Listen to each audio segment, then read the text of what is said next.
লোকসভা নির্বাচনের দিনক্ষণ ঘোষণা হয়ে গেছে, দলের ৪২ প্রার্থীর নাম ঘোষণা করে দেওয়া হয়েছে। অথচ এই প্রথম দেখা যাচ্ছে যে কোথাও কোথাও নির্বাচনী প্রচারে খোদ দলের শীর্ষ নেত্রী নেই। সরকারিভাবে কারণটা অবশ্য অন্য বলা হচ্ছে যে কিছুদিন আগেই অ্যাক্সিডেন্ট হয়েছিল ঘরের মধ্যে, এবং সেখানে মাথায় চোট পান, ৩টে সেলাই হয়েছে, নাকে একটা সেলাই হয়েছে, শারীরিকভাবে প্রচণ্ড দুর্বল, তার ব্লাড প্রেশার কম, ফলে ডাক্তাররা বলেছেন তিনি পূর্ণ রেস্ট নেবেন, তিনি এখন ঘুমাবেন, এবং তারপর তিনি যখন শারীরিকভাবে সুস্থ হবেন তখন তিনি তার নিয়মিত কর্মকাণ্ডে ফেরত আসবেন। কিন্তু সরকারি যুক্তি যাই হোক, শাসক দলের অভ্যন্তরেই কান পাতলে একাধিক একাধিক অন্য কারণ শোনা যাচ্ছে। এবং সেখানে একটা বড় কারণ হচ্ছে যে এবারে যে বিভিন্ন প্রাক নির্বাচনী সমীক্ষা এসেছে, সেইখানে দেখা যাচ্ছে স্পষ্টভাবে শাসক দলের প্রচণ্ড খারাপ অবস্থা হতে চলেছে।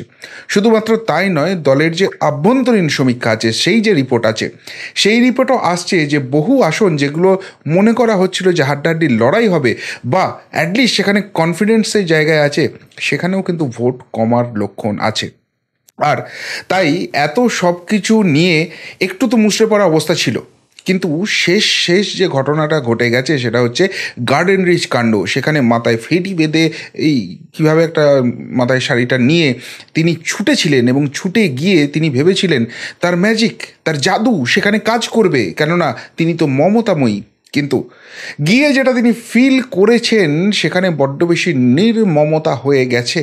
তার তার গড়, তার নিজের লোক, তাদের যাদেরকে মনে করতেন দুধের গাই, তারাই ক্ষোভে ফুঁসছে। ফলে যেভাবে তিনি আশাহত হয়েছেন সেই জায়গা থেকে আর নাকি বাইরে বেরোতে চাইছেন না আপাতত, এবং সেটা স্ট্র্যাটেজিগত ব্যাপার। কেননা এই যদি ভরাডুবি হয়, এরপর কিন্তু সরকার টিকিয়ে রাখা মুশকিল হবে, এবং বিশেষ করে যখনই বিধানসভা নির্বাচন আসবে তখন কিন্তু আর হাওয়া তোলা যাবে না। সেই জায়গায় একটা একটা মুখ বাঁচানোর জায়গা থাকবে যে আমি তো অসুস্থ ছিলাম, প্রচারেই নামতে পারিনি, সেই ফায়দাটা বিরোধীরা নিয়েছে, এবার আমি মুখ হিসেবে এসেছি এবং সমস্ত কিছু ঠিক করে দেব। কিন্তু কি কি কারণে হঠাৎ এরকম সিদ্ধান্ত নিলেন, কোন কথাগুলো দলের অন্দরেই ঘোরাফেরা করছে, সেই সমস্ত কিছু আলোচনা করব। এবং শেষ অবধি কিভাবে প্রচারে আসবেন, এলেও কতখানি ফায়দা হবে, আর কিভাবে ভবিষ্যতের জন্য সবটা তুলে রাখবেন, সেটাও কিন্তু এই প্রতিবেদনে আলোচনা করব। শেষ অবধি দেখুন এই গুরুত্বপূর্ণ প্রতিবেদন। নমস্কার, প্রিয়বন্ধু মিডিয়ায় আপনাদের স্বাগত, এবং আপনারা দেখছেন প্রিয়বন্ধু বাংলা, সত্যের সন্ধানে সর্বদা আমি শুদ্ধশীল। বন্ধুরা, যে খবরটা সামনে এসছে সেটা হচ্ছে এইটা: শারীরিকভাবে ভীষণ দুর্বল, প্রেশার লো, নির্বাচনী প্রচারে কি আদৌ থাকতে পারছেন না মমতা, কি শোনা যাচ্ছে, এই খবরটা সামনে এসছে। এবং তার ফলেই খুব স্বাভাবিকভাবে রাজনৈতিক মহলে এটা নিয়ে যথারীতি চর্চার বিষয় হয়ে দাঁড়িয়েছে। কেন চর্চার বিষয় হয়ে দাঁড়িয়েছে? তার কারণ হচ্ছে যে স্বাভাবিকভাবেই শাসক দল বলেন যে ইনিই হচ্ছেন সর্বে সর্বা, ইনিই হচ্ছেন দলটা, এনাকে দেখেই নাকি সকলে রাজনীতি করে, ভোট দেয়, উন্নয়নের যোগ্যে ভেসে যায়। তো সেই জায়গায় তিনি এর আগেও কিন্তু অসুস্থ হয়েছেন, এমনকি তার পাটাও ভেঙে গেছে, সেখানে হুইল চেয়ারে বসে পাটা এরকম করে তুলে তিনি সেই কষ্ট নিয়েও প্রচার করেছেন। কিন্তু এবার কপালে ৩টে সেলাই আর নাকে একটা সেলাই, সেটা এতটাই দুর্বল করে দিল যে তিনি প্রচারে আসতে পারছেন না। আসলে অনেকগুলো ফ্যাক্টরি আগে থেকে কাজ করছিল যেখান থেকে মুষড়ে পড়ার মতো জায়গা ছিল, কিন্তু গার্ডেন রিচে যাওয়ার পর যে রিয়াকশানটা জনতার কাছ থেকে পেয়েছেন, যে ক্ষোভটা সেখানে দেখেছেন, তারপর আর নাকি ঝুঁকি নিতে পারছেন না। এখানে একটা একটা প্রশ্ন উঠছে, একটা দলের মধ্যে একটা কথা হচ্ছে যে ভরাডুবিতে এমনিই হবে। এর আগে যে সরকারি পরিষেবা অনুষ্ঠানগুলো ছিল সেখানে তো কিছু দেওয়ার ব্যাপার ছিল, ঘোষণার ব্যাপার ছিল, সেখানেও কিন্তু এমন কিছু ভিড় হচ্ছিল না, ফলে সেটা একটা ইঙ্গিত ছিল। এবার আরেকটা তার স্টান্স হয়, যেটা দলই বলছে যে দলীয় যেখানে এই সরকারি পরিষেবা অনুষ্ঠান হয় সেখানে দলের যার যার বিরুদ্ধে সাধারণ মানুষের স্থানীয় স্তরে ক্ষোভ আছে, তিনি প্রচণ্ড একটা ঝাড় দেন যে এই করলে ছাড়বো না, দল থেকে তাড়িয়ে দেবো, সব খেলে হবে না, এই যে একটা অ্যাগ্রেশন তিনি দেখান, সেখানে গিয়ে অনেক কিছু মেকআপ হয় যে এই স্থানীয় নেতা বা নেত্রী একটু হয়তো দুষ্টুমি করছেন, কিন্তু দল খুব স্ট্রিক্ট আছে। কিন্তু এখন প্রবলেমটা হচ্ছে যে এইটা তিনি করতে পারছেন না, কেননা ইলেকশনের যেহেতু এরকম ব্যাপার হয়ে গেছে, প্রথমত সরকারি পরিষেবা হবে না, আর ২ নম্বর যদি এই ঝাড়টারগুলো দেন তাহলে যাকে ঝাড়বেন তিনি রাগ করে আবার বিজেপির দিকে টুক করে চলে যাবে বা বসে যাবে, তাতে তো আরও সর্বনাশ হবে। ফলে ওই জায়গায় গিয়ে যখন ঝাড়বেন না, স্থানীয় ক্ষোভটাও বাড়বে, আবার ঝাড়লে এরা দল থেকে চলে যাবে, ফলে খুব একটা সমস্যাই হচ্ছে। তো এইখানে একটা স্ট্র্যাটেজি নাকি তৈরি করা হচ্ছে যে একদম শেষ লগ্নে, প্রচারটা তো মানে নির্বাচনটা তো দীর্ঘদিন চলবে, সেই জুন মাস অবধি চলবে, একদম মেয়ের যখন থেকে ইলেকশনটা শুরু হবে তার কয়েকদিন আগে থেকে প্রচারটা শুরু করবেন, শেষ লগ্নে প্রচারটা আসবেন। তাতে করে একটা জিনিস বলা হবে যে রিকভারির টাইম পাচ্ছেন, আর যদি খারাপ ফলাফল হয় যে আমি প্রচারের কম সময় পেয়েছিলাম, আমার উপর দায় নেই।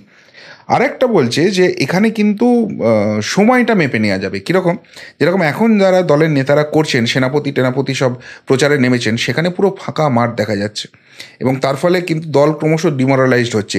এই ট্রেন্ড বহাল থাকলে অসুস্থতা আরও বেড়ে যেতে পারে এবং সেটা একদম কোনো প্রচারই হলো না যে আমি প্রচারে নামিনি তাই এই অবস্থা, এবার বিধানসভা নির্বাচন আমি প্রচারে নেমেছি, সমস্ত খেলা ঘুরিয়ে দেবো। কিন্তু এই খারাপ অবস্থাটা হলো কেন, এই জায়গাটায় ঘরে ঢুকে যাওয়ার মতো ব্যাপারটা হলো কেন? প্রথমেই যে জায়গাটা হচ্ছে সংখ্যালঘু ভোট ভাঙছে, বগটুই বলুন, আনিস খান কাণ্ড বলুন, এই সমস্ত যে কাণ্ড হয়েছে না, তারপরে কিন্তু সংখ্যালঘু ভোট আর কোনো রকম কোনো আস্থা রাখতে পারছে না।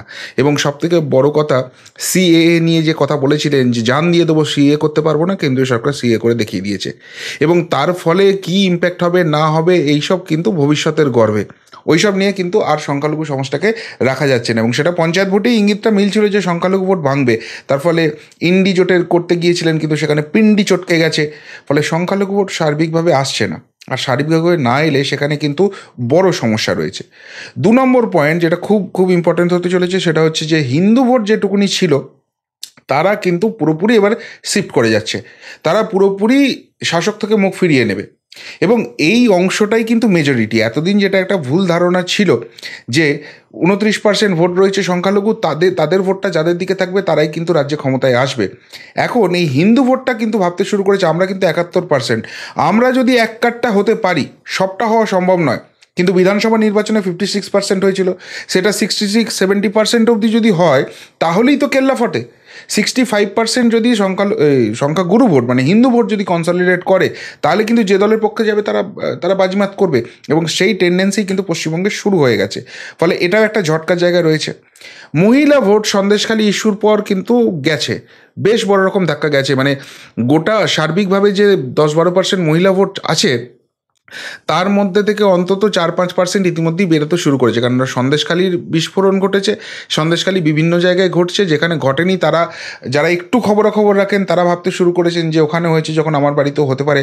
ফলে মহিলা ভোটের সেই কনফিডেন্সটা নেই। এবং আরও কারণটা হচ্ছে যে এই সন্দেশখালী ইস্যুর পর তিনি কিন্তু একদিনও ছুটে যাননি সেখানে, গার্ডেন রিচ হলে তিনি ছুটে যেতে পারেন, সংখ্যালঘু এলাকা তিনি যাচ্ছেন, কিন্তু সন্দেশখালীতে মহিলারা আর্তনাদ করছে এবং তিনি একজন মহিলা মুখ্যমন্ত্রী হয়ে সেখানে যাচ্ছেন না, তাদের কথা শুনছেন না। উল্টে দেখা গেছে যারা এই ঘটনা ঘটিয়েছে তাদেরকে কোথাও গিয়ে যেন দল এবং তিনি সবাই মিলে ডিফেন্ড করছেন, ভরা বিধানসভায় দাঁড়িয়ে তিনি তাদেরকে ডিফেন্ড করছেন। অর্থাৎ যদি এই রাজ্যে মহিলাদের এগেনস্টে কিছু ঘটে, যারা ঘটাবে তারা যদি শাসকের ভোট ম্যানেজার হয়, তাদের পক্ষেই দাঁড়াবেন, মহিলাদের পক্ষে দাঁড়াবেন না। এই যে ধারণাটা ক্রমশ বাড়ছে, তাতে কিন্তু মহিলা ভোট পুরোপুরি শিফট হয়ে যাচ্ছে এবং যাবেও, আরও বাড়বে সেটা। সিএ হওয়ার ফলে মতুয়া এবং রাজবংশী ভোট সেটা তো পুরোপুরি যাচ্ছে, ফলে ওই যেটা বলছিলাম উত্তরবঙ্গের 8টা আসন এবং দক্ষিণ বা মধ্যবঙ্গের যে 6টা আসন রয়েছে, অর্থাৎ কৃষ্ণনগর, রানাঘাট, বনগাঁ, বর্ধমানের 2টো আসন, হুগলি, এই 6টা আসন এগুলো কিন্তু পুরোপুরি বিজেপির দিকে শিফট করে যাবে। এবং যেখানে যেখানে ছোটো ছোটো ছোটো পকেটে ভোট রয়েছে, এই ভোট কিন্তু 100% এবার বিজেপির দিকে কনসলিডেট করতে চলেছে। এরপরে যে 100 দিনের টাকা যেটা নিয়ে ক্ষোভ ছিল, যেটা সকলেই এবার বুঝতে শুরু করেছিল যে এই শাসক দলের নেতারাই চুরি করেছে, প্রশাসনের একটা বড় অংশ তারা হিসেব দেয়নি, নবান্ন হিসেব পাঠায়নি, সেই জন্য টাকা আসছে না, কেন্দ্রীয় বঞ্চনা। কিন্তু সেটাকে ভুলিয়ে দেবার জন্য যেটা প্ল্যান করা হয়েছিল যে যার যে টাকাটা বাকি আছে 5,000, 6,000, 7,000 করে তাদের অ্যাকাউন্টে দিয়ে দেওয়া হবে, এবং এইটা পাওয়ার পরে কিন্তু একটা হাওয়া ঘুরছিল, সেই ট্রেনটা কিন্তু ধরা পড়ছিল যে ঠিক আছে, ও কেন্দ্র রাজ্যের ঝামেলা আমরা বুঝি না, দিদি তো টাকাটা দিয়েছে, আমরা দিদির দলকেই ভোট দেবো। এই হাওয়া যখন ঘুরছে তখন যেটা সাড়ে সর্বনাশ হয়ে গেছে, দলের মাতব্বররা পৌঁছে গেছে যাদের যাদের অ্যাকাউন্টে টাকা ঢুকেছে, যার অ্যাকাউন্টে 5,000 টাকা ঢুকেছে তার অ্যাকাউন্ট থেকে 4,000 টাকা বার করে নিয়েছে, যার অ্যাকাউন্টে 7,000 টাকা ঢুকেছে 6,000 টাকা বার করে নিয়েছে, প্রত্যেক জায়গায় এই এটা তো আমাদের দলের থেকে টাকা এসছে, দে টাকা বার কর। এই যে জায়গাটা এবার এতদিন পাইনি, কিন্তু তাদের মনের মধ্যে একটা আশা ছিল যে পেয়েছি, এবার এই যে টাকাটা পেলো এবং পাওয়ার পর দিয়ে দিতে হলো মাতব্বরদের, এ তো বলল আজ জীবনেও সেই টাকাটা পাবো না। এই যে রাগটা হলো, এটা যদি না পেতো, হয়তো বিজেপির উপর রাগ, কেন্দ্রীয় সরকারের উপর রাগ, রাজ্য সরকার, সেটা অতটা বোঝা যাচ্ছিল না কার উপর ঠিক ক্ষোভতে হবে, 50-50 একটা ডাইলুট জায়গায় ছিল।